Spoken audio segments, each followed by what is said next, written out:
being here and for your courage, Ms. Scanlon. Ms. Cole, you're next, and you can begin.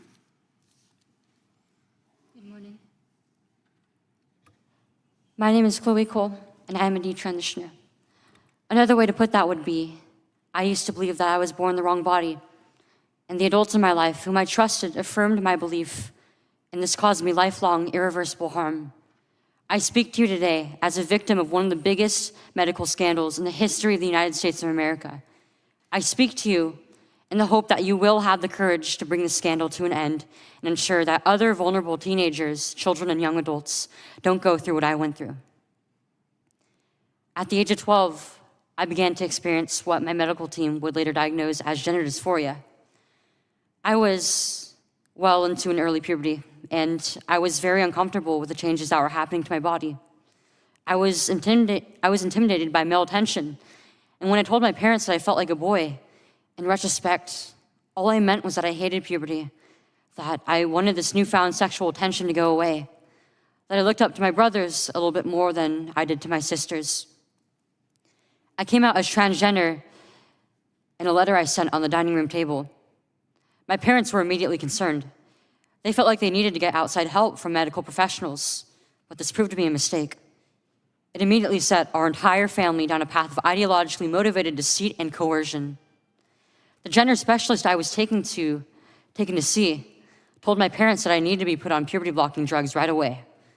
They asked my parents a simple question: would you rather have a dead daughter or a living transgender son?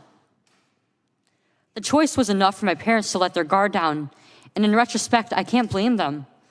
This was the moment that we all became victims of so-called gender-affirming care. I was fast-tracked onto puberty blockers and then testosterone. The resulting menopausal-like hot flashes made focusing on school impossible. I still get joint pains and weird pops in my back, but they were far worse when I was on the blockers. A month later, when I was 13, I had my first testosterone injection. It's caused permanent changes to my body.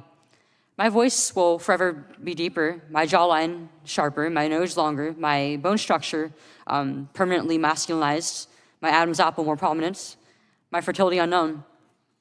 I look in the mirror sometimes and I feel like a monster. I had a double mastectomy at 15. They tested my amputated breast for cancer. And I was cancer-free, of course. I was perfectly healthy. There was nothing wrong with my still developing body or my breasts, other than that, as an insecure teenage girl, I felt awkward about it. After my breasts were taken away from me, the tissue was incinerated. Before I was able to legally drive, I had a huge part of my future womanhood taken from me. I will never be able to breastfeed. I struggle to look at myself in the mirror at times. I still struggle to this day with sexual dysfunction. And I have massive scars across my chest. And the skin grafts that they took of my nipples are weeping fluid today. And they were grafted into a more masculine positioning, they said.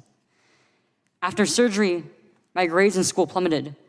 Everything that I went through did nothing to address my underlying mental health issues that I had.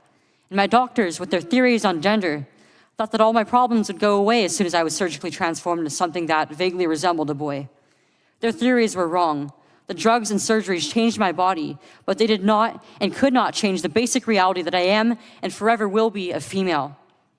When my specialist first told my parents that they could have a dead daughter or a live transgender son, I wasn't suicidal. I was a happy child who struggled because she was different. However, at 16, after my surgery, I did become suicidal. I'm doing better now, but my parents almost got the dead daughter promised to them by my doctors. My doctors had almost created the very nightmare they said they were trying to avoid. So what message do I want to bring to American teenagers and their families? I didn't need to be lied to. I needed compassion. I needed to be loved. I needed to be given therapy to help me work through my issues, not affirm to my delusion that by transforming into a boy, it would solve all my problems. We need to stop telling 12-year-olds that they were born wrong, that they are right to reject their own bodies and feel uncomfortable with their own skin. We need to stop telling children that puberty is an option, that they can choose what kind of puberty they will go through, just so they can choose what clothes to wear or what music to listen to. Puberty is a rite of passage to adulthood, not a disease to be mitigated. Today, I should be at home with my family celebrating my 19th birthday. And instead, I'm making a desperate plea to my elected representatives.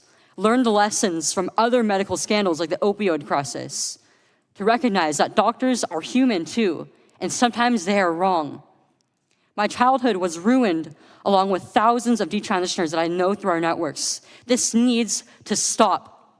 You alone can stop it. Enough children have already been victimized by this barbaric pseudoscience. Please let me be your final warning. Thank you.